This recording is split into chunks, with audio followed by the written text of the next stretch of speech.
Halo semuanya, selamat datang. Hari ini kita mau ngobrolin sesuatu yang super penting. Sesuatu yang kita pakai tiap detik, tapi mungkin sering kita anggap sepele. Yap, kita akan ngebongkar kekuatan tak kasat mata yang menyalakan hidup keluarga kita. Energi.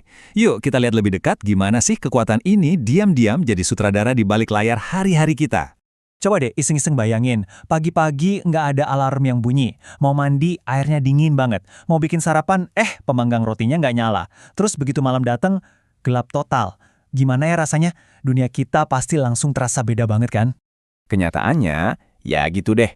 Mulai dari kopi panas di pagi hari, sampai lampu belajar anak-anak pas malam.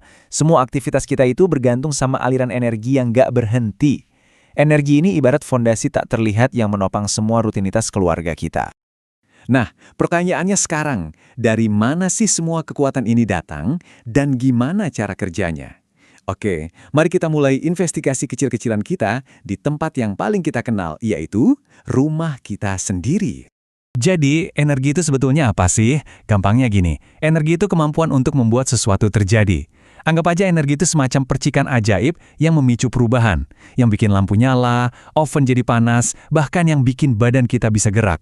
Dia itu mesin tak terlihat yang kerja non-stop di sekitar kita. Ada satu aturan emas soal energi. Dia tuh nggak pernah bener-bener hilang, dia cuma ganti wujud aja, kayak Power Rangers gitu. Dan ini bukan teori fisika yang ribet loh, ini adalah sesuatu yang kita lihat setiap hari di rumah kita, dalam berbagai transformasi yang keren banget. Contohnya nih, waktu Anda menekan saklar lampu. Dalam sekejap, energi listrik yang nggak kelihatan itu langsung ngacir lewat kabel dan, berubah jadi energi cahaya yang terang. Transformasi inilah yang bikin kita bisa baca buku atau anak-anak bisa ngerjain PR sampai tuntas. Atau waktu kita masak di dapur, energi kimia yang tersimpan di dalam tabung gas itu diubah jadi energi panas. Panas itulah yang merebus air untuk mie instan atau masak makanan yang enak. Sebuah transformasi simpel yang ujung-ujungnya membawa kehangatan di meja makan. Bahkan makanan yang ada di piring kita itu penuh dengan energi kimia loh. Tubuh kita ini semacam pabrik super canggih yang mengubah energi dari makanan jadi tenaga buat lari, mikir, dan main. Betul, sarapan kamu tadi pagi itu bahan bakar roket untuk petualanganmu hari ini. Oke, sekarang kita udah lebih kenal sama yang namanya energi. Yuk, kita coba ikuti jejaknya sepanjang hari. Kita bakal intip perjalanan sebuah keluarga dari pagi sampai malam, buat lihat gimana energi jadi denyut nadi dalam kehidupan mereka. Perjalanan energi ini dimulai bahkan sebelum kita bangun, lewat alarm listrik yang berisik itu. Terus, bahan bakar di mobil atau bus nganterin kita ke tujuan.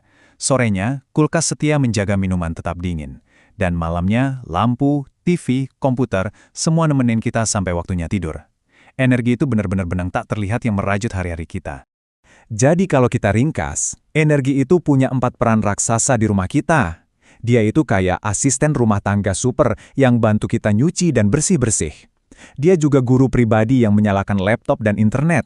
Terus, dia jadi penghubung yang bikin kita tetap terkoneksi lewat ponsel dan TV.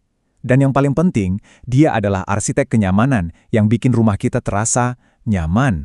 Kita udah lihat kan betapa pentingnya energi? Tapi, ayo kita coba berandai-andai sedikit. Gimana kalau kekuatan tersembunyi ini tiba-tiba hilang? Apa ya dampaknya buat kehidupan keluarga kita? Mungkin kedengarannya agak dramatis ya, tapi ini pertanyaan penting. Soalnya waktu mesin tak kasat mata ini berhenti, dunia kita yang tadinya serba praktis dan teratur bisa dengan cepat berubah jadi sunyi, gelap, dan terisolasi. Perbedaannya, jauh banget. Di satu sisi, kita lihat kehidupan yang serba mudah, semua berjalan lancar. Di sisi lain, dunia di mana semua rutinitas mendadak berhenti, belajar jadi susah, dan komunikasi terputus. Kontras ini nunjukin betapa berharganya kenyamanan kita, yang ternyata ditopang penuh oleh energi. Oke, cukup skenario suramnya. Setelah kita paham masalahnya, sekarang waktunya kita ngomongin solusi. Dan ini bagian terbaiknya, solusinya itu ada di tangan kita sendiri kok. Yuk kita cari tahu gimana caranya jadi pahlawan energi di keluarga kita masing-masing. Nah, ini nih dia kabar baiknya. Kita semua itu bukan penonton pasif. Justru sebaliknya, setiap anggota keluarga, dari yang paling kecil sampai yang paling besar, punya kekuatan buat jadi bagian dari solusi. Dimulai dari kebiasaan-kebiasaan kecil di rumah. Ini dia misi kita. Gampang banget kok. 1. Aturan saklar lampu. Simpel kan? Keluar kamar, matikan lampunya. 2. Cabut yang nggak dipakai. Tahu nggak, banyak alat elektronik itu tetap minum listrik meskipun udah dimatikan. Itu namanya daya hantu. Jadi cabut aja colokannya. 3. Pilih peralatan cerdas yang hemat energi. Dan terakhir, manfaatkan sinar matahari. Buka gorden lebar-lebar, cahayanya gratis dan sehat. Terus, kenapa kita harus repot-repot melakukan ini? Karena imbalannya besar banget. Pertama, jelas, tagihan listrik jadi lebih ringan, jadi ada sisa uang buat jajan. Kedua, kita ikut bantu menjaga planet kita biar tetap sehat. Dan yang paling penting, kita memastikan anak cucu kita nanti juga kebagian energi buat mewujudkan mimpi-mimpi mereka. Pada akhirnya, setiap saklar yang kita matikan atau setiap gorden yang kita buka itu bukan cuma soal hemat, ini soal tanggung jawab. Ini cara kita merawat rumah kita, rumah dalam arti bangunan, dan juga rumah dalam arti planet yang kita tinggali bersama untuk generasi-generasi setelah kita. Jadi, kita tutup dengan satu pertanyaan buat Anda dan keluarga di rumah.